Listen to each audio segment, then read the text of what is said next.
Cela non plus, je ne le ferai pas. Français d'Algérie, comment pouvez-vous croire les menteurs, les conspirateurs qui disent qu'en accordant le libre choix aux Algériens, la France et De Gaulle veulent vous abandonner, se retirer de l'Algérie, la livrer à la rébellion. Et puis je m'adresse à l'armée,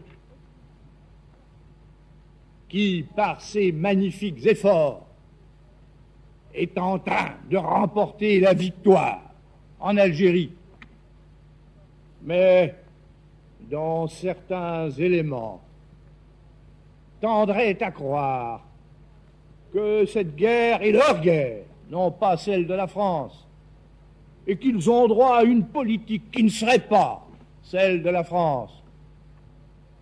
Je dis à tous les soldats français,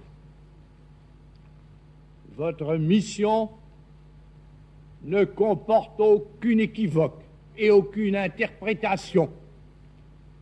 Vous avez à liquider la force rebelle qui voudrait chasser la France de l'Algérie et y instaurer sa dictature de terreur, de misère et de stérilité.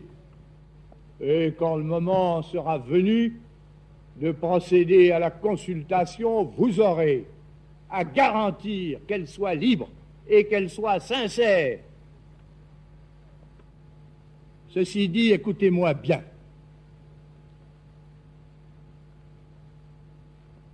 L'ordre public devra être rétabli. Oui, il peut y avoir des moyens de diverses sortes pour que force reste à la loi, mais vous devez y parvenir. C'est l'ordre que j'ai donné et c'est l'ordre que je donne. Et puis je m'adresse à la France. Eh bien, mon cher et vieux pays, nous voilà donc encore une fois ensemble devant une lourde épreuve.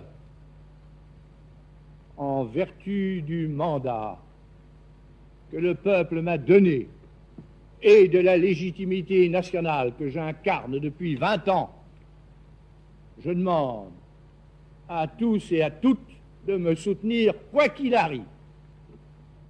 Une fois de plus, j'appelle tous les Français, quels qu'ils soient, où qu'ils soient, à se réunir à la France. Vive la République!